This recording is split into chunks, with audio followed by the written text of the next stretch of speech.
Hey, what's up YouTube? Dudley Emperor 21 here, and I'm back again just to actually show you guys my current updated version of Spike Brothers, Dudley Emperor build of course.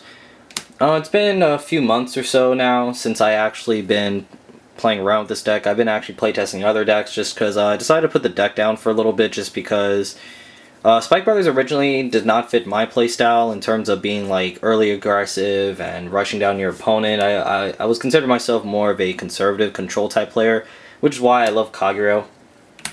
But I decided to actually pick this deck up again. I have a friend of mine named Zach. He actually has a channel. It's Zach Zag. You'll actually see a link around here. But he's a really good Spike Brothers player, a really good aggressive player, and he actually played Spike Brothers at the New York regionals and went 7-1 in 13th place. So I learned a couple things from him, and I decided to rebuild the deck. And so far with my testing, it's been doing really well, a lot better than what I did before. So let me show you guys the build. Deck list will always be in the description as always. So your starter, you have your Mecha Trainer, of course. There's really no other good starter, so always start with him. Next up for grade 3s. Really nothing out of the usual. I have the 4 Dudley Emperor, of course, Boss Monster, and then you have your 4 Maximum. That's the same standard lineup. I try to like tech and stuff like Skydivers and such, but the Maximum is just more consistent. I mean, there are some games where I'm forced to ride the Maximum, but at least he's 11k, so it's not that bad. But eventually you need to get your Emperor. But there's ways to get to him pretty quick, which you'll see a little later. Grade 2s. Of course, you have your 4 Brakki. That's always a standard in this type of build. And then I do run 4 Field Driller. Now, in my previous build, I used to run 3 of these, but I decided to actually run 4 of these just because, I mean, it's the generic skill of if you control 4 or more rear guards, and he hits a Vanguard, you draw a card. Spike Brothers really can abuse this card because they really can just, the goal with Spike Brothers, of course, is to rush down your opponent, play very aggressive early. He rewards you to play aggressive early. So obviously I run 4 of them because I want him in my Vanguard circle, that way I only have to commit 4 cards to the field. I mean, at worst case scenario, sometimes you may have to like drop triggers to boost with, but if you set up your field a certain way, which I can show you in a little bit, it's not too bad. And I mean, keep in mind, I mean, he's gonna bait out a lot of shield from your opponent because they don't want to see you draw cards. And I mean, like I said, this card rewards you for playing very aggressive with the deck. So I like him. So 4 of him, and I decided to actually run 3 Panzer Gales.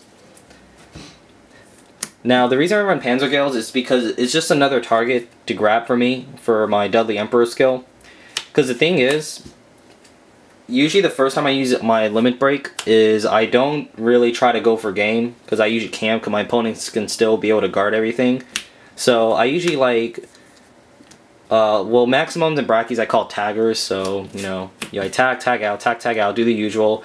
And then when I do my limit break, I usually call out 2 Panzers. Because as long as I have decent boosters in this deck, which you usually do all the time, you'll still, I mean, you're still implementing 5 attacks, but that way these become 10k shields, of course, so you can be able to defend yourself next turn, and then you should be able to finish off your opponent then, ideally. So it's not bad. So I mean, if you're forced to put like 10k shields in your soul, you're kind of just breaking even shield-wise with these. I run 3 just in case I damage check 1. I want to have 2 available, so it's not too bad. I don't run the 10k vanilla just because I don't think he plays a good role in this deck for this build. Because, I don't know, I just don't see the point of him. I mean, he's good to be a turn 2 ride for the Vanguard, but I'd rather just play Field Driller, so that's kind of my logic behind that. Grade 1s, you have your 4 Wonder Boy, always a standard, and he's kind of an indie deck pretty much. 4 Reckless Express. I go with 4. Now, Reckless Express actually plays a really big role in this deck just because it's really important to get him as soon as possible to put him in your corner rear guards, because there comes with a point in the game where you don't have Brakkis, you have no Maximum, so he's obviously your backup plan, so you can easily move him up, and then, I mean, he can always hit the Vanguard because he's hitting for 12. So that's the point of him. So he's a good booster, and he's a guaranteed tagger every time. That way you can maximize your Emperor's potential. So sometimes, like, early on, you can even call him behind a draw trigger. It's not that bad because 5k shields are still good in this deck because maximum still hits a number. So you can just, you know, attack with this column and then you switch if you have to tag out, and then you call a maximum in its place. So you can make plays like that with your Reckless Express, so it's not too bad.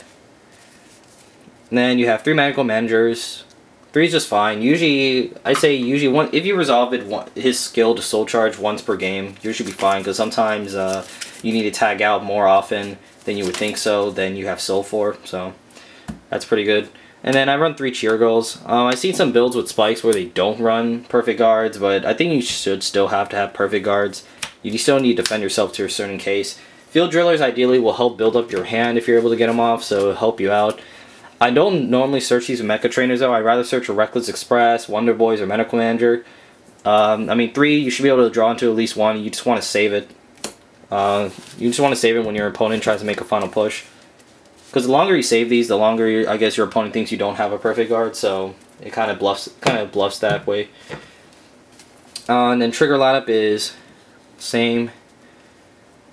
Crits, 8 of them, 4 draw, and 4 heal. So simple as that, guys. So that's my new updated build. It's designed to play very aggressive early on. It's a lot more aggressive, which I think the deck should have been from the beginning. So I've been has been testing really well, and I'm about to take this to my locals, probably this weekend if I'm able to go. So I could definitely try to get a report for you guys, let you know how it went. But other than that, guys, thank you guys for watching. Leave a comment below. Let me know what you think, and subscribe for some more Vanguard content. Other than that, guys, see you guys later.